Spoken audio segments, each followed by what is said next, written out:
Hi guys, ഞാനിപ്പോൾ നിൽക്കുന്നത് തിരുവൈരാണിക്കുളം ശ്രീ മഹാദേവ ക്ഷേത്രത്തിന് നേരെ മുൻഭാഗത്താണ്. എറണാകുളത്തു നിന്നും പെരുമ്പാവൂരിലേക്കുള്ള യാത്രക്കിടയിൽ ആണ് ഞാൻ യാദൃച്ഛികമായി തിരുവൈരാണിക്കുളം ക്ഷേത്രത്തിൻ്റെ മുൻഭാഗത്തെത്തിയത്. തിരുവൈരാണിക്കുളം ക്ഷേത്രത്തെക്കുറിച്ച് പറയുകയാണെങ്കിൽ,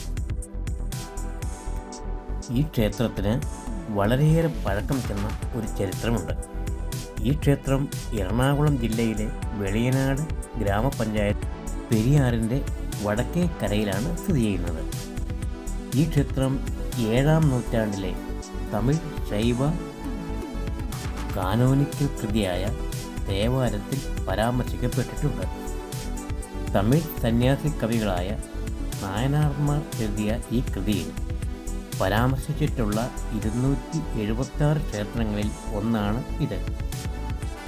പാടർപെട്ര എന്നറിയപ്പെടുന്ന കേരളത്തിലെ ഏക തേവാരം പാടർപെട്ട ശിവക്ഷേത്രമാണിത്. ചേര സാമ്രാജ്യത്തിൻ്റെ പതനത്തിന് ശേഷം കൊച്ചി രാജകുടുംബത്തിൻ്റെ ഇഷ്ടദൈവമായിരുന്നു ഇവിടുത്തെ ശിവൻ. സുന്ദരമൂർത്തി നായനാർ ഈ ക്ഷേത്രത്തിലെ ശിവനെ 10 ശ്ലോകങ്ങളിൽ സ്തുതിച്ചിട്ടുണ്ട്. കുലശേഖരന്മാരുടെ തലസ്ഥാനമായ മഹാദേവപുരം ഈ ക്ഷേത്രത്തിന് ചുറ്റുമായിരുന്നു നിർമ്മിച്ചിരുന്നത്. ടിപ്പു സുൽത്താൻ കേരളം ആക്രമിച്ചപ്പോൾ ഈ ക്ഷേത്രത്തിനും നാശനഷ്ടങ്ങൾ സംഭവിച്ചു. പരശുരാമൻ തൻ്റെ മാതൃഹത്യാപാപം കഴുകാനായി ഇവിടെ വച്ച് ശിവനെ ആരാധിച്ചു എന്ന് വിശ്വസിക്കപ്പെടുന്നു. സുന്ദരമൂർത്തി നായനാരും ചേരമാൻ പെരുമാളും അവരുടെ അവസാന നാളുകൾ ഇവിടെ കഴിക്കുകയും ആദ്യ സ്വാതി ദിനത്തിൽ, അതായത് ജൂലൈ ഓഗസ്റ്റ് മാസങ്ങളിൽ, ശിവൻ അയച്ച വെളുത്ത ആനപ്പുറത്ത് സുന്ദരമൂർത്തി നായനാരും കുതിരപ്പുറത്ത് ചേരമാൻ പെരുമാളും കൈലാസത്തിലേക്ക് പോയി എന്നും പറയപ്പെടുന്നു. ഇവിടെ ശിവനും പാർവതിയും കിഴക്കും പടിഞ്ഞാറുമായി എതിർ ദിശകളിലാണ് ദർശനം നൽകുന്നത്. പാർവതി ദേവിയുടെ ശ്രീകോവിൽ വർഷത്തിൽ 12 ദിവസത്തേക്ക് മാത്രമേ തുറക്കാറുള്ളൂ. ധനുമാസത്തിലെ തിരുവാതിര നാളിലാണ് നട തുറപ്പ് മഹോത്സവം നടക്കുന്നത്. അകവൂർ മരവുമായി ബന്ധപ്പെട്ട ഐതിഹ്യങ്ങൾ ഈ ക്ഷേത്രത്തിനുമുണ്ട്. അകവൂർ ചാത്തൻ എന്ന വ്യക്തി ശിവഭക്തനായ ഒരു ബ്രാഹ്മണന് കല്ലുകൊണ്ട് ഒരു തോണി ഉണ്ടാക്കി നൽകുകയും അതിലൂടെ അവർ ക്ഷേത്രത്തിൽ പോവുകയും ചെയ്തുവെന്ന് പറയപ്പെടുന്നു. ആ കല്ല് ഇപ്പോഴും അവിടെ കാണാം. ക്ഷേത്രത്തിലെ കിണറും ശിവനും തമ്മിൽ അഭേദ്യമായ ബന്ധമുണ്ടെന്ന് വിശ്വസിക്കപ്പെടുന്നു. തിരുവൈരാണിക്കുളം മഹാദേവ ക്ഷേത്രം ചരിത്രപരമായും ഐതിഹ്യപരമായും വളരെ അധികം പ്രാധാന്യമുള്ള ഒരു ആരാധനാലയമാണ്. ഇവിടുത്തെ ഏറ്റവും പ്രധാന കാഴ്ചകളിലൊന്നാണ് ഈ കാണുന്ന ആലും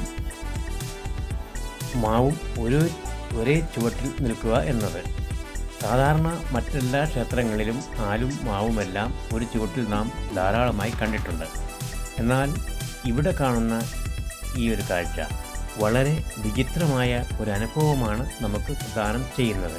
പടുകൂറ്റൻ ആലിൻ്റെ ഉള്ളിൽ നിന്നാണ് മാവ് പുറത്തേക്ക് തല നീട്ടി നിൽക്കുന്നത്.